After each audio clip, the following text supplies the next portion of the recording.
घर से आई तो वहाँ सो रही होगी 8 बजे, तो आदत लगी हुई है, यहाँ आकर के 2-4 दिन में, 10 दिन में, महीने दिन में सुधर जाएगा। सास ने क्या सोचा, लेकिन पुराने जमाने की सास थी वो बढ़िया अम्मा। पुराने जमाने में लोग थोड़ा सवेरे जगते थे, 3:30 बजे 4 बजे जग जाया करते थे, और 3:30 बजे जग के 4 बजे जग के कुट्टी काटना, माल जाल को देखना, फिर चौका लगाना, झाड़ू लगाना, बर्तन साफ करना, खेत में जाना है। गांव में तो यही दिनचर्या होती माता में भाइयों। वो बूढ़ी माँ सवेरे 4 बजे जग करके हमारा झाड़ू लगाना, बहारू लगाना, बर्तन साफ करना, फिर चाय बना करके बेटा बहू को भी पिलाना और खुद पीना। ये बात बेटे को अच्छे नहीं लगते थे। बेटे ने एक दिन कहा, माँ अब तो ये महारानी आ गई घर में, जो काम तुम कर रही हो उस महारानी को करना चाहिए। तो सास बहुत दयालु स्वभाव की थी। सास ने कहा, कोई बात नहीं बेटा, आराम कर लेने दो, अभी तो मैं कर ही रही हूँ, कोई परेशानी नहीं। बेटा ने कहा, देखो माँ, ये अच्छी बात नहीं है, तुम इतनी बूढ़ी हो, सवेरे उठ करके झाड़ू लगाती हो, बहारू लगाती हो, बर्तन साफ करती हो, चाय बना करके तुम भी पीती हो, मुझे भी पिलाती हो, ये काम तो उसे करना चाहिए। तो माँ ने कहा, बेटा तो क्या करें? बेटा ने कहा, माँ एक काम करते हैं, हम दोनों माँ बेटा कल उठ करके सवेरे सवेरे लड़ेंगे। माँ ने कहा, क्यों लड़ेंगे? बेटा ने कहा कि माँ हम दोनों माँ बेटा इस बात पर लड़ेंगे कि माँ तू कहना कि मैं झाड़ू लगाऊंगी और मैं कहूंगा कि मैं झाड़ू लगाऊंगा। इस बात पे दोनों माँ सवेरे से उठ करके लड़ेंगे। बहू अगर समझदार होगी तो आकर कह देंगी कि माँ बेटा मत लड़िए, मैं झाड़ू लगा दूं। समझदार होगी तो अपने आप कहें। तो महाराज योजना अनुसार दूसरे दिन सवेरे 3:30 बजे माँ बेटा उठ करके लड़ना शुरू कर दिया। माँ कहती, बेटा मैं झाड़ू लगाऊंगी, तो बेटा कहता, नहीं माँ आज मैं झाड़ू लगाऊंगा। और महाराज इस बात पर दोनों को तानातनी हो गई और जोर जोर से बातचीत होने लगी। और महाराज जब माँ बेटा के आपस में दोनों की बात होने लगी, जोर जोर से झगड़ा होने लगी, तो बहू रानी की पलंग पर नींद खुल गई। फिर से बोलो राधे राधे। सो रही थी बेचारी, हाँ सो उसकी नींद खुल गई।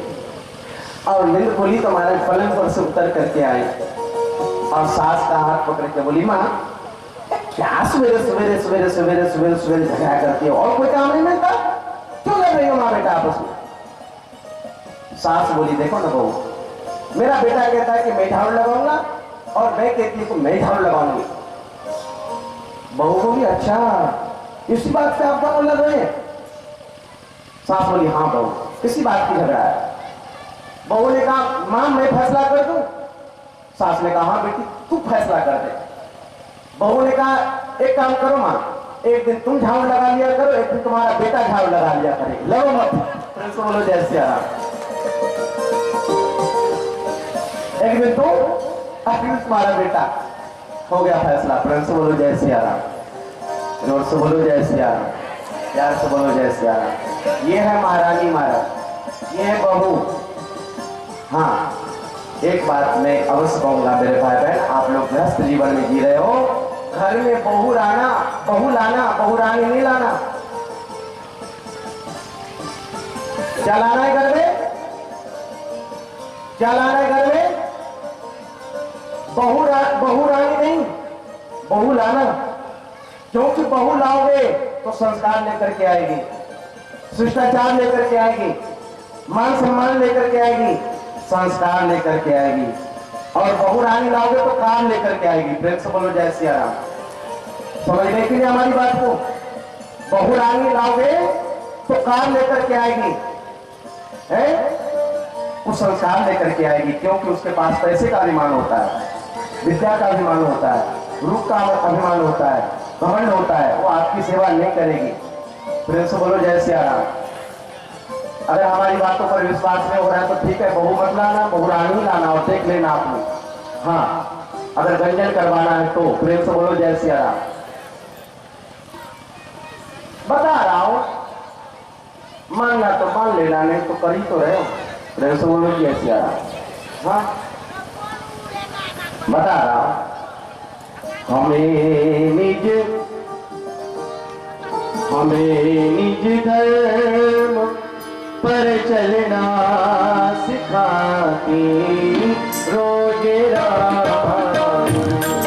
हमें निज धर्म पर चलना सिखाती रोज रात। हमें निज धर्म पर चलना बताती रोज रात। निज धर्म पर चलना बताती रोज रात। सदा शुभ आचरण करना, सदा शुभ आचरण करना बताती रोज रात। सदा शुभ आचरण करना बताती रोज रात।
पर चलना सिखाती रोज रामायण।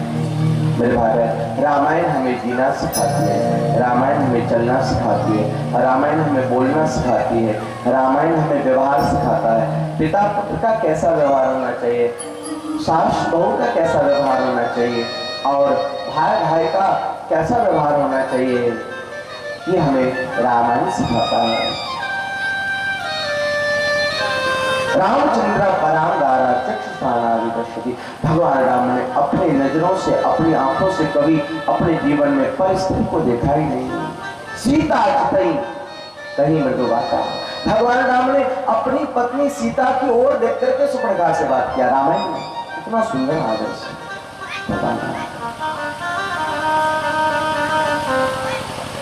लेकिन कृष्ण अवतार में भगवान श्री कृष्ण के पास में तो कोई था ही नहीं, कन्हैया के बदल में कोई थे ही नहीं। भगवान श्री कृष्ण ने सोचा कि राम अवतार में हमारे बदल में सीता जी थी, तो सीता जी की ओर देख सुपर्णखा से बात किया था। लेकिन कृष्ण अवतार में तो अभी हमारी शादी भी नहीं हुई, कोई है भी नहीं बगल में, तो मैं किसकी ओर देख करके बात करूं? तो कहते हैं कि भगवान ने अपना ही आंख बंद कर लिया। और महाराज कहते हैं कि जब पूतना ने देखा कि बालक सो रहा है, सुखदेव भगवान कहते हैं राजन, जैसे कोई बहुत बड़े विषधर सर्प को, जैसे बहुत बड़े विषधर सर्प को कोई रस्सी समझ करके उठा ले, ऐसे ही आज पुत्रा ने भगवान श्री कृष्ण को साधारण बालक समझ करके उठाया और गोद में लिया, और गोद में लेकर के अपना वह जहर युक्त स्तन श्री कृष्ण के मुंह में दे दिया। भगवान श्री कृष्ण ने सबसे पहले उसके विष को पान किया, विष समाप्त हो गए, जहर समाप्त हो गए, तो दुग्ध को पान किया, और दुग्ध भी समाप्त हो गए, तो उसके प्राणों को खींचने लगे भगवान, प्राणों को हरण करने लगे भगवान।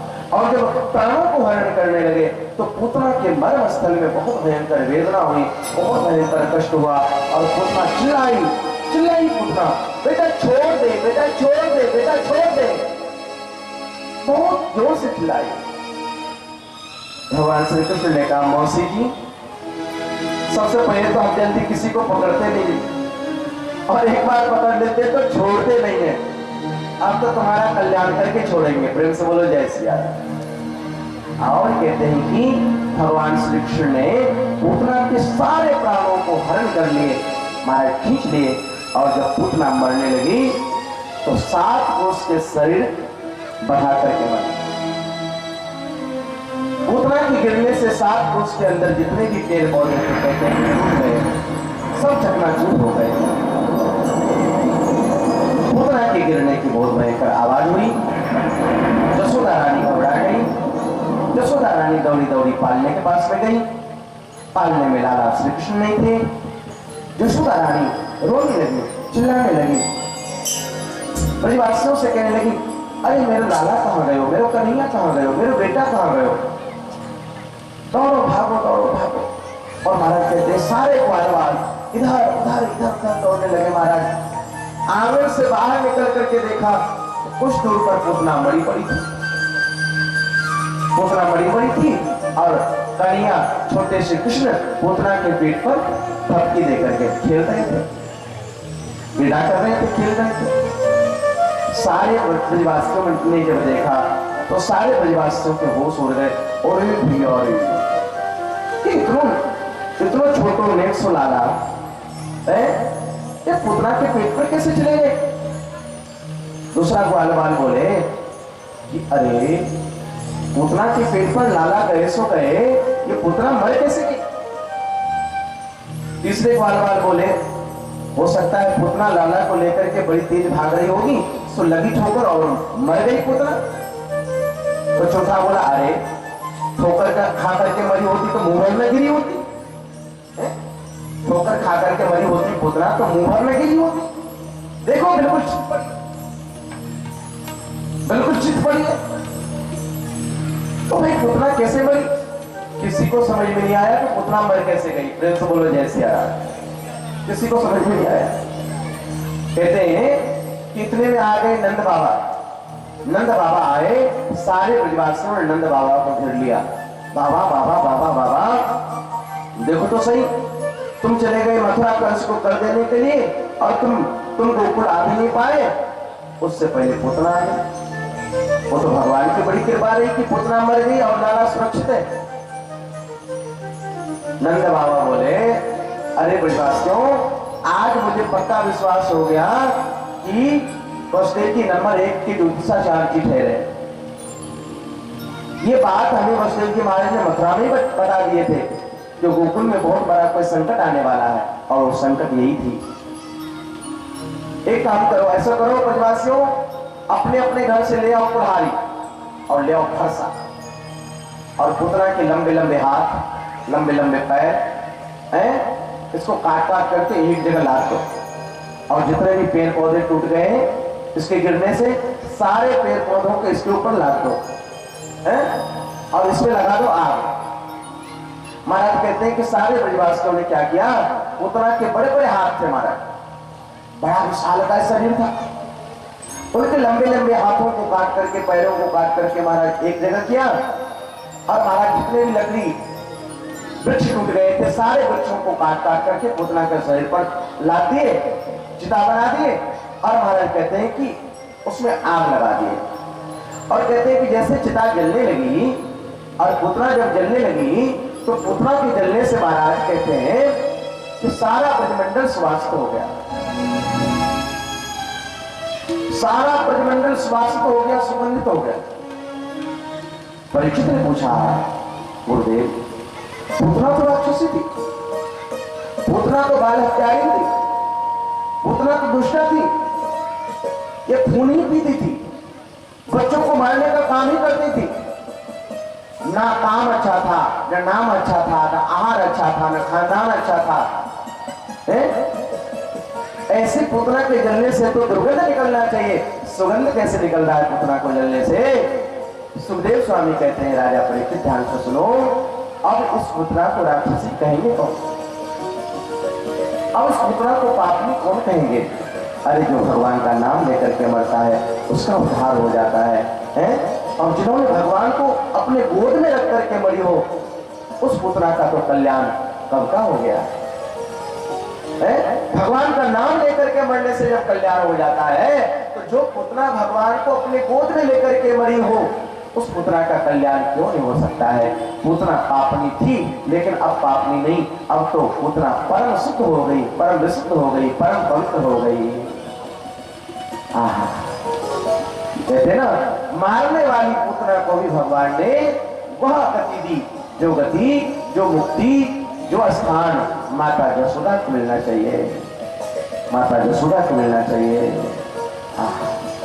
बिंदु कवि कहते हैं, न जाने कौन से गुण पर दया निधि रीझ जाते हैं। यही सदग्रंथ कहते हैं, यही हरिभक्त गाते हैं, न जाने कौन से गुण पर दया निधि रीझ जाते हैं। और बिंदु जी महाराज दूसरे पंक्ति में कहते हैं, कृपा की न होती जो आदत तुम्हारी, तो सुनी ही रहती अदालत तुम्हारी। प्रभु, अगर आपको कृपा करने की आदत न होती तो आपके अदालत में आता कौन? आप तो बस बहाना ढूंढते रहते हो, कृपा बरसा देते हो।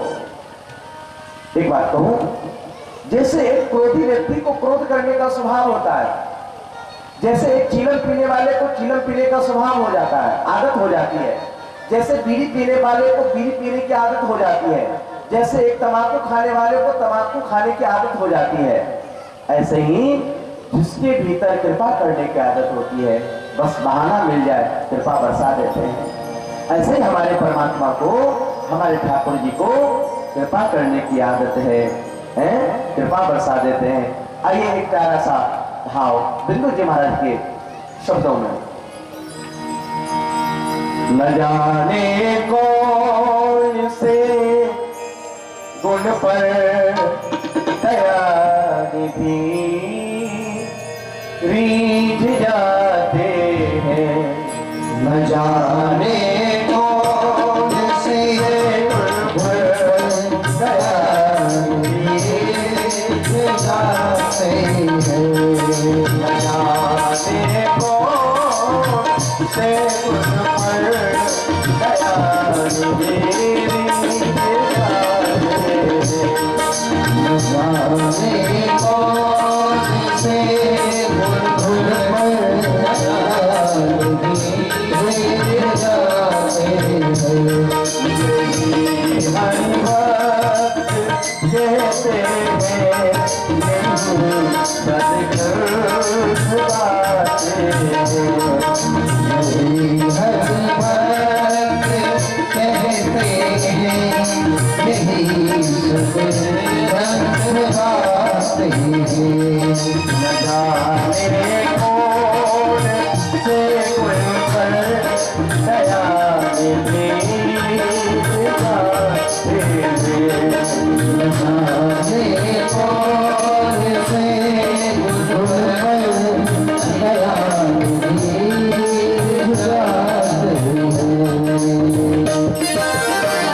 बनगमन में श्री पिता की वेदनाओं पर कैसे कृपालु है आप।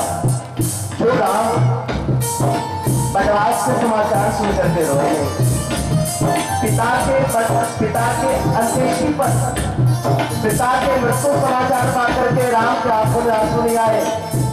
वही राम ये राज्यदायु के कटे हुए पंख है, ये राजदायु के जब पंख कट गए, ये राजदायु को अपने गोद में लेकर के और भगवान राम बहुत रोते हैं और रो करके ये राजदायु के ऊपर से बात करते हैं। पंच में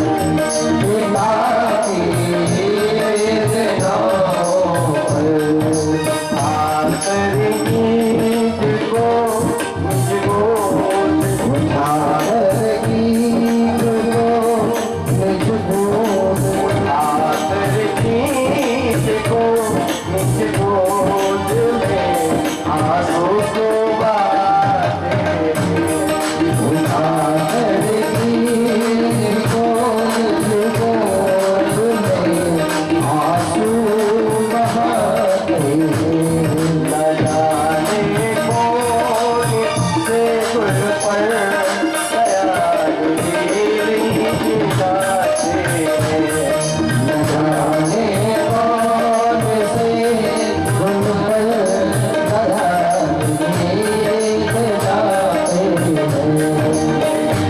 सदगर्द कहते हरी भक्त गाते यही सदगर्द कहते यही भक्त गाते जाने कौन से गुल पर दयाल तेरी जाते जाने कौन से गुल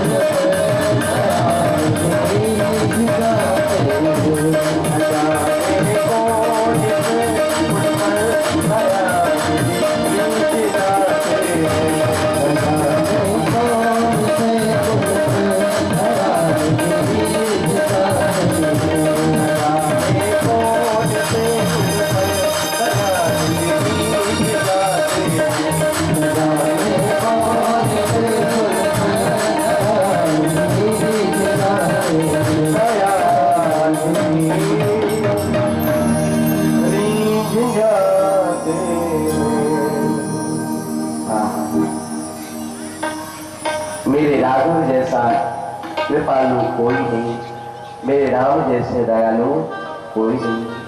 हाँ, भगवान बड़े कृपालु है। मारने वाले पुत्र को भी भगवान ने भातृ की गति दिया। आप विचार करें, जो परमात्मा जो ईश्वर मारने वाली पुत्र को मां की गति दे सकते हैं, तो जो कोई भक्त प्रेम से, आदर से, सम्मान से, भाव से अगर उनका नाम जपेंगे तो क्या उनकी सदगति नहीं होगी? क्या उनका कल्याण नहीं होगा? क्या उसका उद्धार नहीं होगा? मेरे भाई बहन, जब भगवान का नाम अजामिल को तार सकता है, जब भगवान का नाम गिद्धों को तार सकता है, जब भगवान का नाम सदर कसाई को तार सकता है, तो क्या भगवान का नाम हम सबको नहीं तार सकता? भगवान का नाम हम सबको नहीं तार सकता?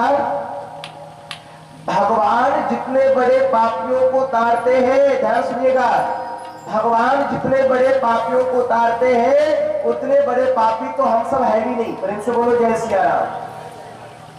भगवान का नाम जितने बड़े पापी, जितना बड़ा पाप का नष्ट, जितने बड़े पापों को नष्ट करते हैं, उतना बड़ा पापी तो हम लोग है ही नहीं। तो जब इतने बड़े बड़े पापियों को भगवान का नाम उसका पाप नष्ट कर सकता है, तो क्या हम सब अगर भगवान का नाम भाव से लेंगे, श्रद्धा से लेंगे, प्रेम से लेंगे, तो क्या हमारा उद्धार नहीं हो सकता? हमारा कल्याण नहीं हो सकता? इसलिए मेरे भाई बहन, प्रयास करना कि भगवान का नाम हर परिस्थिति में, हर समय में हमारे जीवा से उच्चारण होता रहे, हमारे जीवा से हमेशा उच्चारण होता रहे, ऐसा प्रयास करना चाहिए। मेरे भाई, आप सब 7 दिन तक कथा सुनेंगे।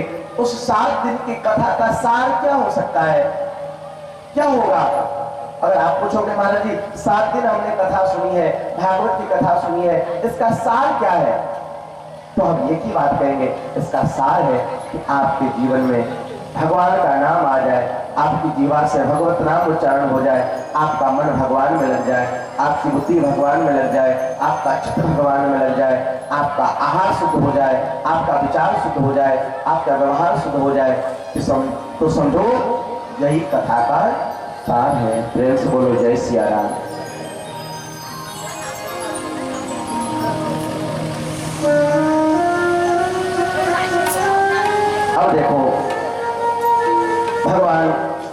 एक बार सकट का भजन किया और महाराज एक तृणावर्त नामक दैत्य था, भगवान ने उसका उद्धार किया। अब नामकरण का समय आ गया। नामकरण का समय गर्गाचार्य जी को बुलाया गया और गर्गाचार्य जी महाराज ने आकर के महाराज नाम रखा, जसोदा नंदन का नाम रखा कृष्ण और रोहिणी नंदन का नाम रखा गया बलराम। कृष्ण और बलराम नाम से ये दोनों महापुरुष जगत में ख्यात हुए, लेकिन प्यार से मैया जसोदा इसे कणवा कह देती थी और बलवा कह देती थी। कृष्ण को कणवा और बलराम को बलवा, ऐसा प्यार का नाम मैया का था। आहा, बहुत सुंदर लीला है भगवान का। अब भगवान के माखन चोरी की लीला सुन लीजिए। अब भगवान 3.5 वर्ष के हो गए। कितने वर्ष के हो गए? 3.5 वर्ष के हो गए। और जब 3.5 वर्ष के भगवान हो गए, अब क्या करते हैं कन्हैयालाल जी, कभी कभी अपने आंगन से बाहर निकल करके और उस पड़ोस के गलियों में भी चले जाया करते हैं, बाहर भी घूमने के लिए चले जाया करते हैं। एक बार भगवान श्री कृष्ण सारे ग्वाल वालों को बुलाया, सारे ग्वाल वालों को बुलाया और सारे ग्वाल वालों को बुला करके बोले, ग्वाल वालों चलो आज कछु नयो खेल खेलो जाए। ग्वाल वालों ने कहा, कन्हैया कौन सा खेल खेलोगे? भगवान श्री कृष्ण बोले, चोरी चोरी खेलेंगे। प्रेम से बोलो जय श्री राम। मधुमंगल बोले, लाला कन्हैया चोरी करके खावे को, चोरी करके खावे को, चोरी करेगो? तेरे घर में भुखमरी पड़ी है जो दूसरे के घर में चोरी करेगो? भगवान श्री कृष्ण बोले, देखो मधुमंगल जी, हमारे घर में तो माखन मिश्री की कोई कमी ना है, लेकिन ये श्री रामा को देखो, मनसुखा को देखो, सुख सुख करके 1.5 हड्डी के होते जा रहे। और जब हम पूछते हैं क्यों भैया आजकल खाना नहीं खाते हो क्या, भोजन नहीं करते हो क्या, तो एक ही जवाब देते हैं, अरे कन्हैया हमारे घर में खाने पीने की कोई कमी ना है, दूध दही की कोई कमी ना है, माखन मिश्री की कोई कमी ना है, लेकिन हमारी मैया है ना, उस हमारी मैया सारे माखन मिश्री मथुरा बेच आती है और बेचने से बच जाता है तो खाने को मिलती है। प्रेम से बोलो जय सिया राम। बेचने से बच जाता है तब खाने को मिलता है। भगवान श्री कृष्ण ने कहा, कितना गलत बात है, गैया की सेवा हम करें, बछड़ा की सेवा हम करें और माखन मिश्री मथुरा के लोग खा रहे हैं, ये बहुत गलत बात है। भगवान श्री कृष्ण बोले, सुनो ग्वाल वालों, जब गैया बछड़ा की सेवा हम लोग करते हैं तो माखन मिश्री भी हम ही लोग खाएंगे, माखन मिश्री भी हम ही लोग खाएंगे। और बोले कि देखो आज अपने अपने घर में चोरी करने के अभ्यास करो, हाँ, और जब अपने घर में चोरी करने में सफल हो जाएंगे तब पड़ोसी के यहाँ देखेंगे। प्रेम से बोलो जय श्री राम। हाँ, पहले अपने अपने घर में चोरी करने का अभ्यास करो, स्वाभाविक। और महाराज कहते हैं कि सारे ग्वाल वालों ने अपने अपने घर में हाथ साफ किया, उसमें कुछ सफल हुए, कुछ विफल हुए और कुछ की पिटाई हुई, कुछ पकड़े गए। दूसरे दिन सारे ग्वाल इकट्ठे होकर के सुनावे लगे, अपने अपने सुनावे लगे, भैया मुंह पे भी थी, भैया मुंह पे भी थी, भैया मुंह पे भी थी। एक ग्वाल बोले, अरे लाला कन्हैया मैंने जीवन में कबो चोरी नहीं की, प्रथम बार चोरी की। सो मैया ने देख लियो, मैया ने पकड़ के ऐसी पिटाई करी कि पीट पीट करके मैया ने पीठ लाल कर दे। फिर से बोलो जैसे कन्हैया बोले, जादारी के जीवन में पहली बार चोरी कियो और मैया से मार खा करके आ गए। ग्वाला बोले, अरे लाला कन्हैया हमारे बाप दादा ने कबो चोरी करवो ना सिखायो। कन्हैया बोले, चल तुम्हारे बाप दादा ने कबो चोरी करवो ना सिखायो तो हम सिखाएंगे तुमको चोरी विद्या, चल हमारी मंडली में सम्मिलित है जा। प्रेम से बोलो जय सिया राम। हमारे मंडली में सम्मिलित है जा। और महाराज फिर क्या था, सारे ग्वालवाल महाराज भगवान के मंडली में सम्मिलित हो गए अरे महाराज चोरी विद्या आरंभ हो गई, चोरी लीला आरंभ हो गई। अब तो महाराज सारे ग्वाल बाल भगवान श्री कृष्ण के साथ में रोज चोरी करते हैं, माखन की चोरी। और हर दिन प्रतिदिन ब्रजगोपियां शिकायत करने के लिए आती है मैया यशोदा को। ब्रजगोपियां कैसे शिकायत करती है, सुखदेव स्वामी के शब्दों में आप सुनिए। बत्सांचल समय क्रोश संजात भासः स्तेयं स्वादवत्तधनधिपये कल्पितैस्तेय योगैः मार्गान् मोक्षं विभजति सचेत् नाति भाण्डं विनक्ति द्रव्यालाभे स गृहकुपितो यातु पत्रो शतोकान्। सुखदेव स्वामी के शब्दों में भागवत में शिकायत करती है ब्रजगोपियां। देखो सारी की सारी ब्रजगोपियां इकट्ठी होकर के आती है और यशोदा से कहती है, अरे ओ यशोदा, अरे ओ मैया। मैया यशोदा कामों में लगी होती, अरे ओ यशोदा कहां हो?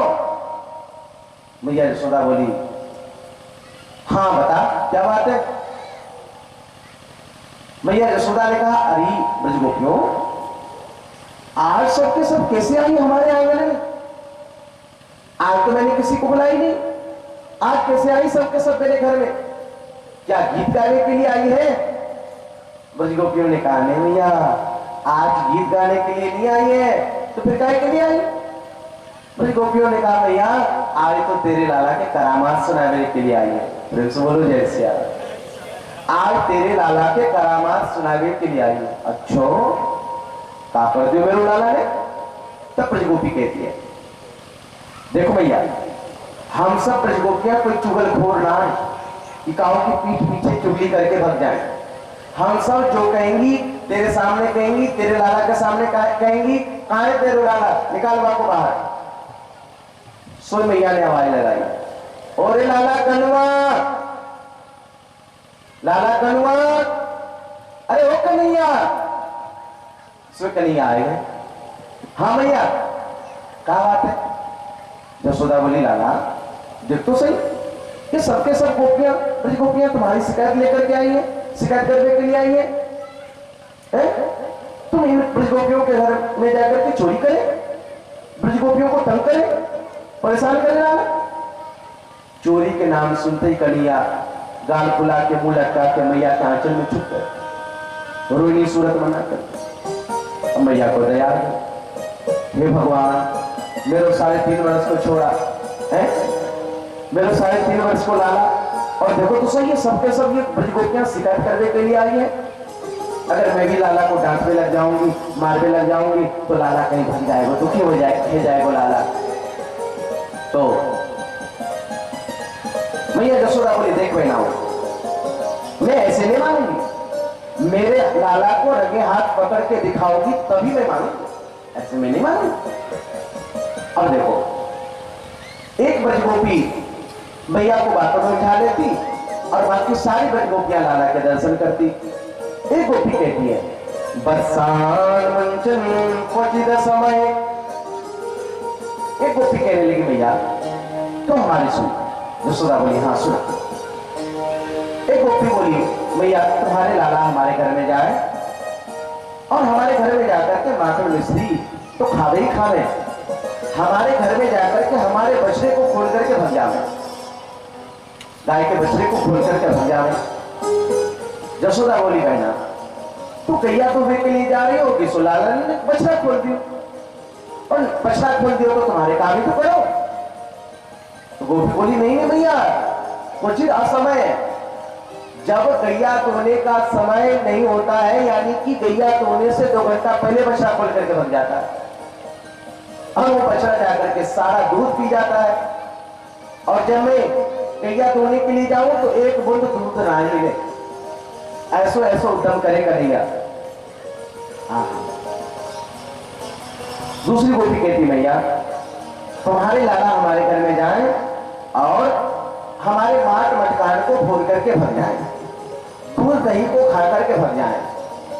तो भैया बोली, बहना तू अपने माट मटकान को ऊपर सीके पर लटकाए दे।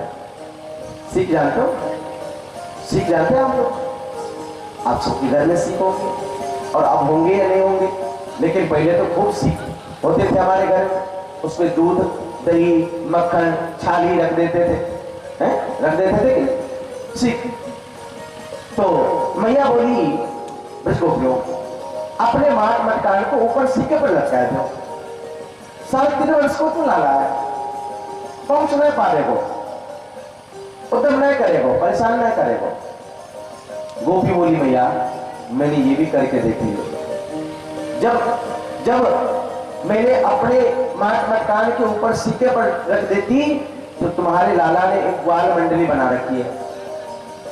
ग्वाल मंडली, अपने मंडली के संग में जाए और सबसे हट्ठो कट्ठो मोटो तगड़ो छुड़ा कर तो घोड़ा बनाए दे, वहां के ऊपर दूसरों खड़ो कर दे, दूसरे के ऊपर तीसरों, तीसरों के ऊपर चौथों, चौथों के ऊपर पांचवों, पांचवों के ऊपर छठवों, और सबके ऊपर ये अध्यक्ष महोदय जाकर के खड़े हो जाए। प्रेम से बोलो जय सिया राम। सोया के हाथ में माखन मिश्री आ जाए, स्वयं खावे और ग्वाल बालन को भी खवावे। भैया बोली तो बहना एक काम कर, तो हमारे लाला को परोस करके खवा दियो कर, तो उदम नहीं करेगो, परेशान नहीं करेगो। गोपी बोली देख भैया, तेरे लाला एक दिन हमारे घर में आयो। मैंने कहा लाला तो वो बैठ करके जितनो माखन खानो है, जितनो माखन खानो है उतनो माखन को खाए ले। तो तुम्हारे लाला कह रहे हो ए गोपी, ए गोपी, मैं कोई भिख मंगा लगू? मेरे घर में माखन मिश्री की कोई कमी है क्या? मैं भिख मंगाऊं तो काहू के घर में खाऊं? तो आकर के मेरे घर में खा दी हूं, मैं काहू के घर में नहीं खाऊं? मैया जब प्रेम से परोस करके खवाओ तो आंख दिखा करके भग जाता, और चोरी करके खाने में बहुत मजा आता है इसको। मैंने कही लाला ये बता, जब तू इतने बड़ो बाप को बेटा है तो चोरी करके गाय को खावे? तो कलिया कहता है गोपी तो नहीं जाने, चोरी करके खाने में आनंद कछु और आवे। प्रेम से बोलो जय सिया राम। चोरी के वस्तु में स्वादे कछु और होए।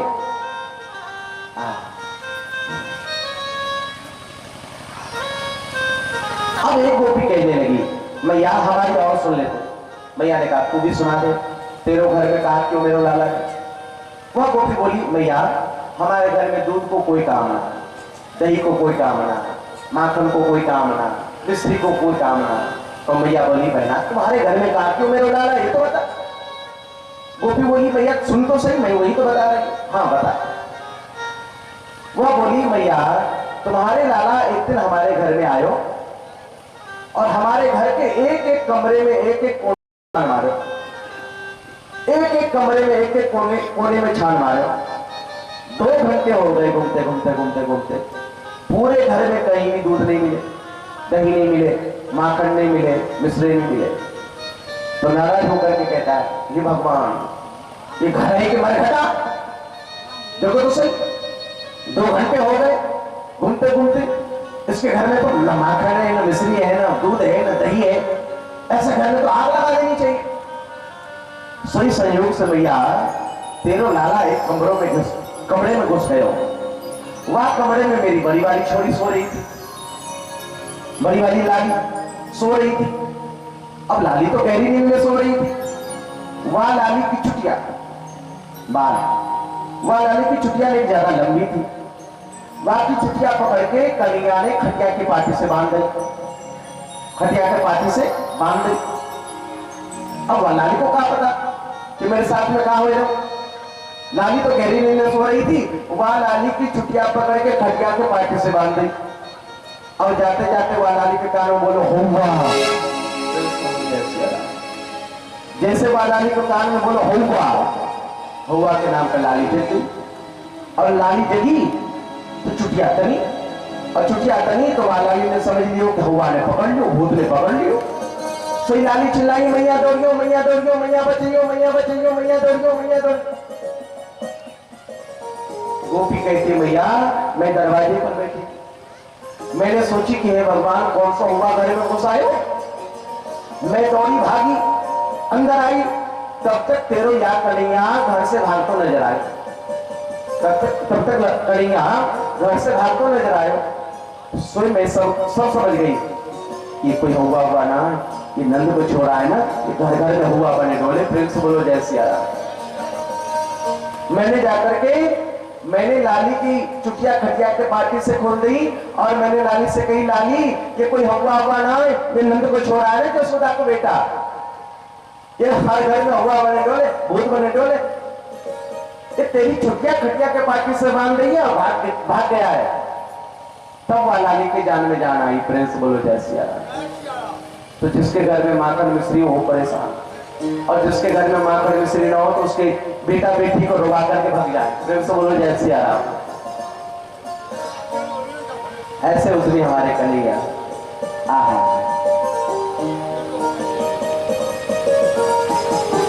मैया समझाती है कन्हैया को, मैया समझाती है कन्हैया को एकांत में, देख कन्हैया तुम्हारे घर में माखन मिश्री की कोई कमी ना है, तुम्हारे घर में माखन मिश्री दूध दही के भंडार भरे पड़े हैं लाला।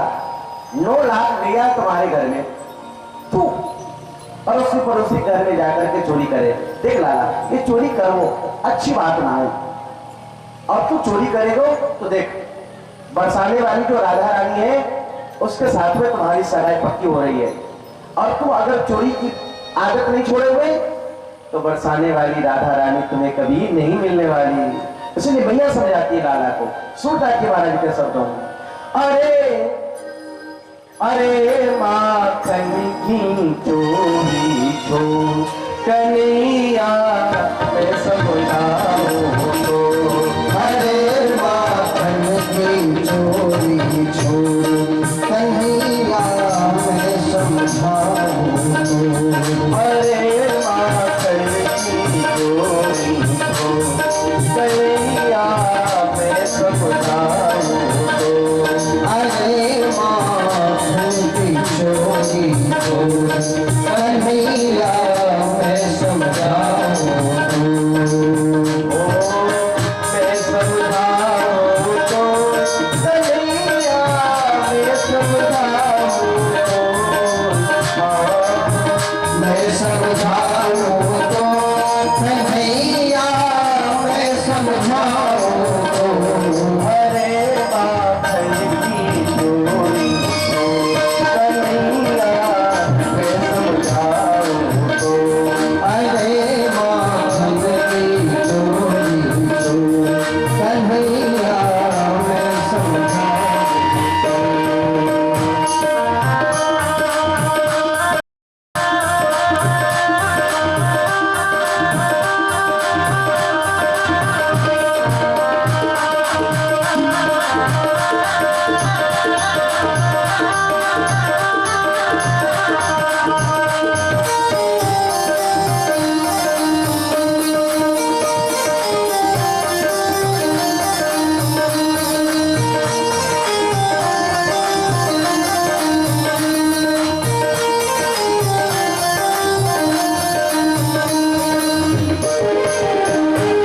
नाम तेरो नंद बाबा को हंसी हमारी हो, नाम तेरो नंद बाबा को हंसी हमारी हो, बरसाने तेरी भई सगाई नित नई चर्चा हो, बरसाने तेरी भई सगाई नित नई चर्चा हो, बड़े घर की रात सुनारी नाम करेगी कोई, बड़े घर तेरा दुलारी नाम धरेगी तो, अरे माखन चोरी छो कन्हैया मैं समझाऊं तो, अरे माखन की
की हो सो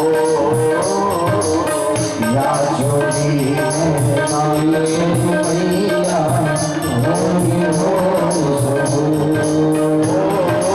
सूर श्याम यशोदा के आगे जियो सावरो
संतुष्टि जनक नहीं हुआ। सभी दोनों हाथ उठा करके बड़े भाव से जोर से जयकारा लगाए। बोल माखन चोर भगवान की, कृष्ण कन्हैया लाल की, भक्त वत्सल भगवान की। बहुत बहुत धन्यवाद। बहुत बड़ा काम कर लिया आपने, पहाड़ उल्टा दिया। बोलो राधे राधे, जोर से बोलो राधे राधे, प्यार से बोलो राधे राधे। हाँ देखो जी, घर घर माखन चोरी करके कन्हैया ने सभी ब्रजगोपियों के इच्छाओं को पूर्ण किया। सुखदेव स्वामी कहते हैं राजा परीक्षित ध्यान से सुनो, भगवान को चोरी वोरी नहीं करते। हाँ, भगवान को चोरी वोरी नहीं करते। गोपियां माखन निकालती है और माखन निकालते समय ब्रजगोपियों के मन में ये भाव होता है कि क्या कन्हैया आ जाएगा, मेरे माखन को भोग लगाएगा, मेरे दूध को भोग लगाएगा, मेरे मिश्री को खाएगा। प्रत्येक ब्रजगोपियों के मन में यही उत्कंठा होती, यही लालसा होती, यही इच्छा होती कि कन्हैया हमारे घर में आवे, सांवरा हमारे घर में आवे, मोहन हमारे घर में आवे। और देखो, जो ब्रजगोपी भगवान को स्मरण करती है, जो भगवान को याद करती है, उसी ब्रजगोपी के घर में जाते कन्हैया। सबके घर में नहीं आते। और जब कन्हैया उसके घर में जाते हैं तो झूठे से पकड़ के कहती है ब्रजगोपियां, चोर चोर चोर चोर चोर चोर। हाँ। कहते ना, देखे बिन काना जब मन नाही माना, इन आंखों से आज हमने ब्रह्म पहचाना है। श्री कृष्ण चरण कमलों में मन को लगाना, इन ब्रजगोपियों का आना ये उलाना तो बहाना है। ब्रजगोपियों का शिकायत तो केवल बहाना है, मन में दर्शन की उत्कंठा है। जा रहे जब होता क्या है, शिकायत लेकर के चलो भैया, शिकायत लेकर के चलो, शिकायत लेकर के चलो। बोले क्या लाभ मिलेगा? अरे बोले और कुछ मिलेगा, क्या ही नहीं मिलेगा, कन्हैया का दर्शन तो मिलेगा, कृष्ण का दर्शन तो मिलेगा, मनोहर का दर्शन तो मिलेगा। चोरी का तो केवल बहाना रहता है, लेकिन मन में उत्कंठा दर्शन का होता है। प्रेम से बोलो जय श्री कृष्ण, जोर से बोलो जय श्री कृष्ण, प्यार से बोलो जय श्री कृष्ण। तो महाराज घर घर माखन चोरी करके भगवान श्री कृष्ण ने सभी ब्रजमानाओं के इच्छाओं को पूर्ण किया है। अब एक दिन भगवान श्री कृष्ण ने सोचा कि ब्रज के माखन का स्वाद लेकर के तो देख लिया कि ब्रज के माखन में कितना स्वाद है। अब ब्रज के मिट्टी में कितना स्वाद है ये मुझे देखना है। ब्रज की मिट्टी में कितना स्वाद है, अब ये कैसे पता चलेगा? तो भगवान श्री कृष्ण ने क्या किया, एक दिन सारे ग्वाल वालों को संग में लेकर के, और कहते हैं कि गोकुल में ब्रह्मांड घाट है। गोकुल में आप लोग शायद गए हो ना गए हो, वृंदावन तो आप लोग गए हो, आप लोगों में से कुछ महानुभाव गए, लेकिन शायद गोकुल आप लोग नहीं जा पाए। गोकुल में यमुना किनारे ब्रह्मांड घाट है, जहां पर भगवान श्री कृष्ण ने मिट्टी का ढेला खाया था, मिट्टी खाया था। तो एक बार भगवान श्री कृष्ण गोकुल में ब्रह्मांड घाट पर गए, और ब्रह्मांड घाट पर जाकर के सभी की आंखों से छुपा करके भगवान श्री कृष्ण ने क्या किया, एक मिट्टी का ढेला उठाए, और मिट्टी का ढेला उठा करके कप से मुंह में रख लिए। प्रेम से बोलो भक्तवत्सल भगवान की। मिट्टी का ढेला उठा करके कप से मुंह में रख लिए। दाऊ भैया बलराम जी ने देख लिया। दाऊ भैया बलराम जी कन्हैया के पास में आए। कन्हैया कन्हैया कन्हैया कन्हैया, तेरे मुंह में कहा है, तेरे मुंह में कहा है? कन्हैया बोले लाला, तेरे मुंह में कहा है? कन्हैया बोले कन्हैया, दाऊ भैया बोले अच्छा मोते झूठ बोलना सीख गया, चल आज तेरी शिकायत भैया से कर, चल। और दाऊ भैया बलराम जी कन्हैया का हाथ पकड़ के मैया के पास मिला। जसोदा जसोदा, मैया मैया, कृष्णो मृदम बक्षितवान, मैया आज कन्हैया ने मिट्टी खाया है। हे भगवान, जैसे जसोदा ने ये सुना कन्हैया ने आज मिट्टी खा लिया, जसोदा घबरा गई। जसोदा ने मन में सोचा कि देखो तो सही कि इतने दिनों तक इसके माखन मिश्री खाने की शिकायत आती रही, तो मैंने सोची कि चलो माखन मिश्री तो खाने पीने की चीज है, तो खा पी लियो तो कोई बात ना है। मैंने दंड ना दियो, मैंने ताड़ना ना दियो है, लेकिन आज तो याने मिट्टियों खाने वाला कर दिया। अगर अभी भी दंड ना दूंगी तो उदंड होकर के और कुछ खाने लग जाएगा। तो आज जसोदा ने क्या किया, एक छड़ी लिया हाथ, और छड़ी लेकर के एक हाथ से कन्हैया के कान पकड़ लिए, और एक हाथ से छड़ी दिखाती हुई मैया बोली, कस्मान भगवान भक्षितवानः पदं कितावकायेते कुमारस्ते अग्रजोपयम्। भैया बोली क्यों क्यों ने छटोड़े, क्यों ने नटखट, तुमने मिट्टी खाया है? कन्हैया बोले नहीं भैया, मैंने मिट्टी नहीं खाया। अच्छा तुमने मिट्टी नहीं खाया, तो तुम्हारे संग के सखा लोग तो कह रहे हैं तुमने मिट्टी खाया। कन्हैया बोले भैया ये सब तो सब झूठे है। हेलो, जसोदा बोली अच्छा ये झूठे, तो तुम्हारे बड़े भैया बलराम भी तो कह रहे हैं कि तुमने मिट्टी खाया। श्री कृष्ण बोले भैया ये ग्वाल वाले भी झूठे, दाऊ भैया बलराम भी झूठे।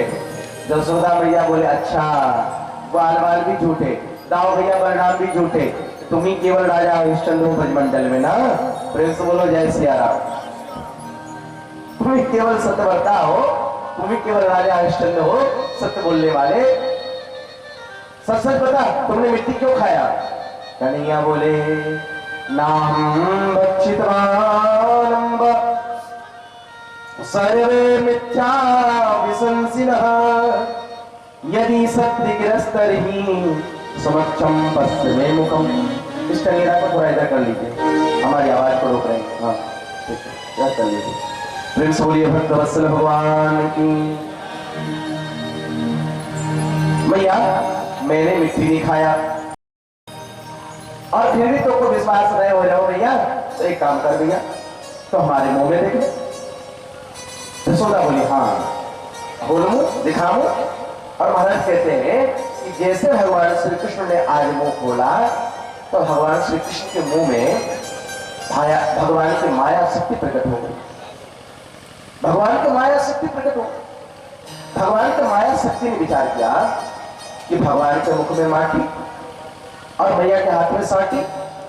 कहीं माटी देखते मैया कहीं माटी देखते मैया कन्हैया को मार देने लग गया। इसलिए भगवान के मुख में ऐश्वर्य शक्ति प्रकट हो गई। और जैसे कन्हैया ने मुंह खोला तो मैया क्या देखती कन्हैया के मुंह में?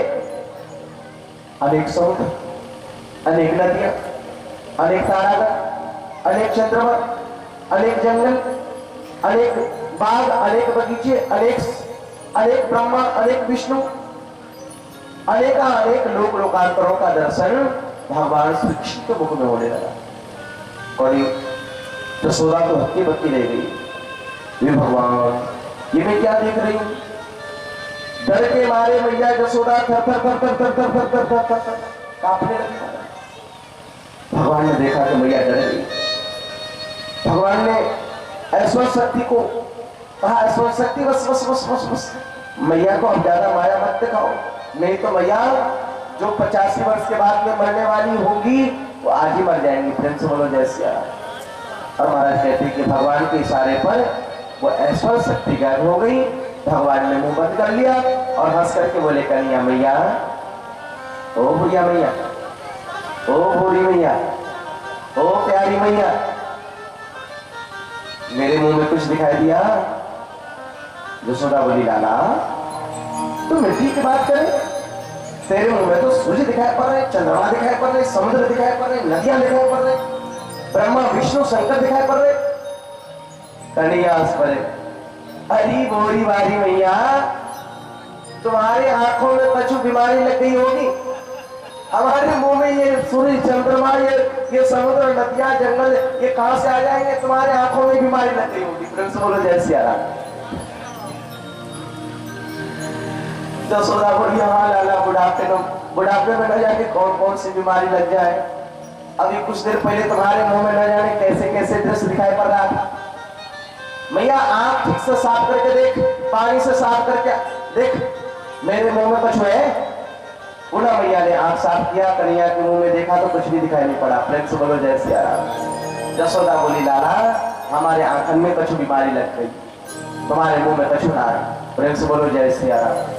और महाराज कहते हैं कि इस प्रकार से भगवान श्री कृष्ण ने यशोदा मैया को अपने मुंह में संपूर्ण ब्रह्मांडों का दर्शन कराया। अब एक दिन की बात और सुनो।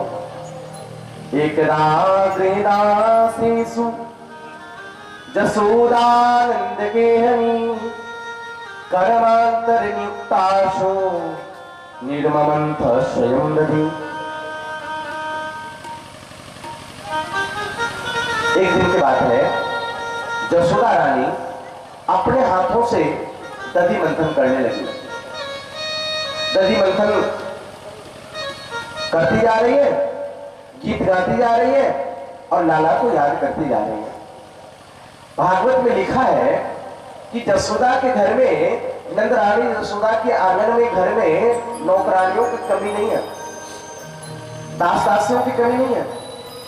लेकिन कन्हैया जिस माखन को खाएंगे वो माखन स्वयं यशोदा अपने हाथों से निकालती थी, ऐसा लिखा है भागवत में। भगवान श्री कृष्ण जिस दूध को पिएंगे उस दूध को स्वयं यशोदा रानी अपने हाथों से गर्म करती थी, ओढ़ती थी और उसमें मिश्री मिलाती थी, ऐसा लिखा है भागवत में। हाँ जी,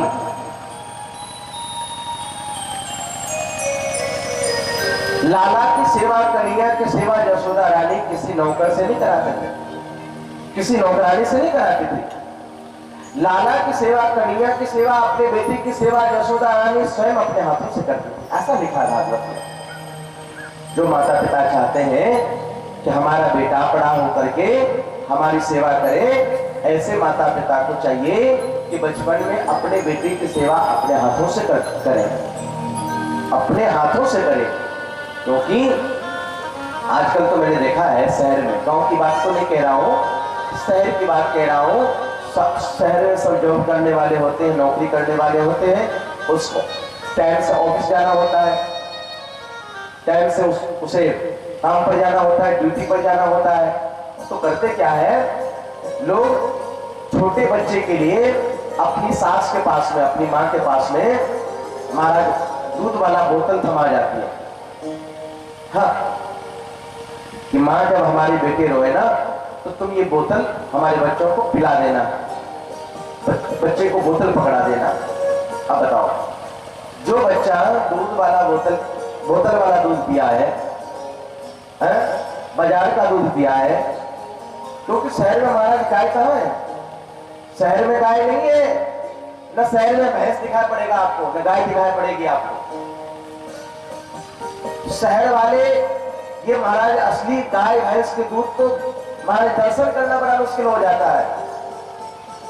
तो शहर में लोग वही थैली वाले दूध लाते हैं और महाराज उसी को गर्म करके और बढ़िया पता नहीं क्या क्या मिला करके बस बोतल में भर देती है, और महाराज वही बच्चों को जब रोते हैं उसका बच्चा, अब बच्चे को ऑफिस तो लेके जा नहीं सकते, ड्यूटी पे लेके जा नहीं सकते, तो छोटे से नन्हे से बच्चे को घर में छोड़ देते अपनी सास के पास। और श्रीमती जी कहती है जब हमारे बेटे रोए तो हमारे बेटे के मुंह में ये बोतल थमा देना, फ्रेंड से बोलो जय सिया राम। हाँ, बचपन से ही बोतल की आदत लगा देते लोग अपने बेटे को, है ना, और वो आदत बुढ़ापे तक लगी रहती है। फ्रेंड से बोलो जय सिया राम। वो आदत छूटती नहीं है। बोतल वही होता है, बोतल के अंदर जो होते हैं बदलते रहते हैं। बचपन में दूध की बोतल है, बचपन में दूध की बोतल, जवानी में शराब की बोतल, और बुढ़ापे में ग्लूकोज की बोतल। प्रेम से बोलो जय सिया राम।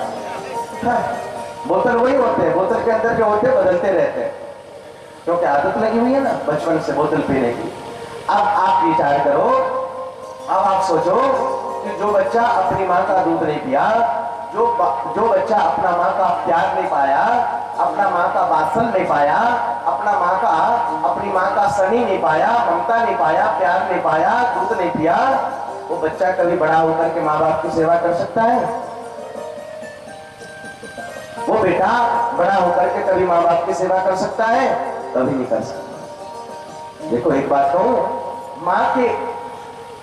माँ के स्तरों में जो दूध होता है वो केवल दूध नहीं होता है, दूध के रूप में माँ का वात्सल होता है, दूध के रूप में माँ का स्नेह होता है, दूध के रूप में माँ की ममता होती है, दूध के रूप में माँ की कृपा होती है। दूध तो केवल प्रतीक है। इसलिए प्रयास करें कि बचपन में बच्चे को अपना दूध पिलावें, क्योंकि वो स्नेह है, वो प्यार है, वो ममता है। दूध के साथ में बच्चे को प्यार मिलेगा, ममता मिलेगी, वात्सल्य मिलेगा, और वो बच्चा भावना को समझेगा, प्रेम को समझेगा, विचारों को समझेगा और माँ बाप की सेवा करेगा।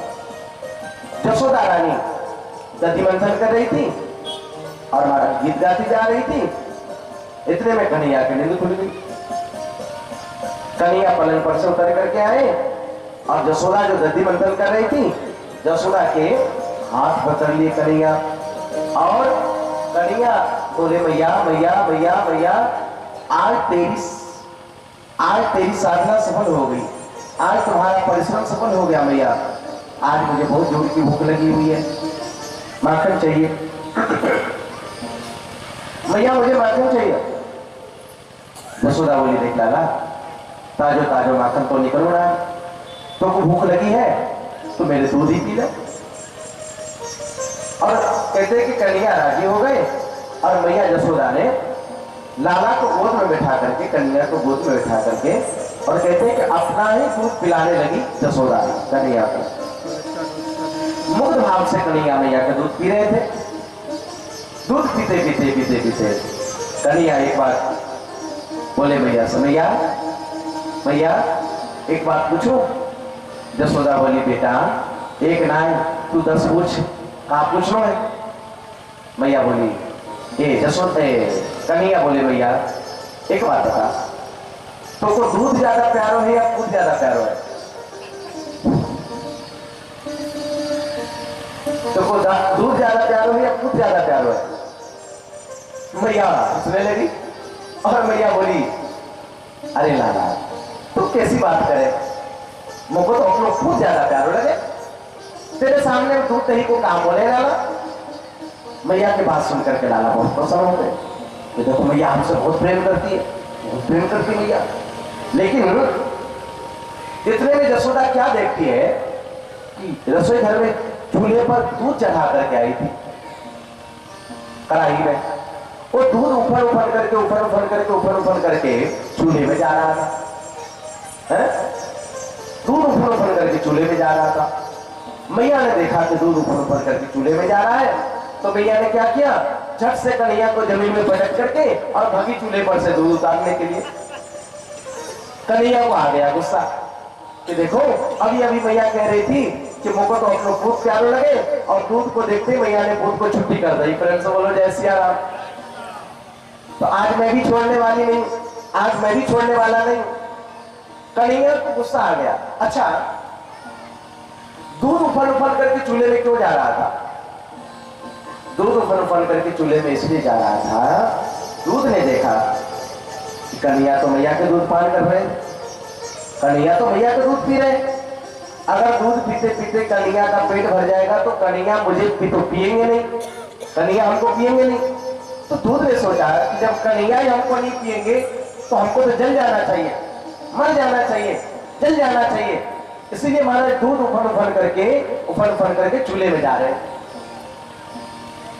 आज मैया कन्हैया को असंतुष्ट अवस्था में छोड़ करके दूध उतारने के लिए भगी, दूध उतारने के लिए।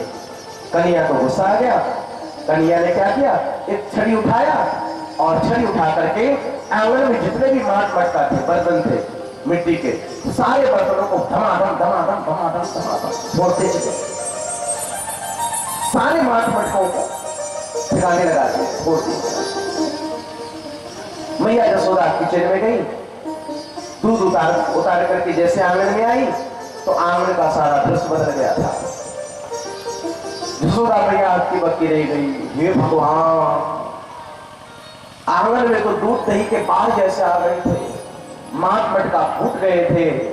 यशोदा रानी ने कहा, हे भगवान, इतने दिनों तक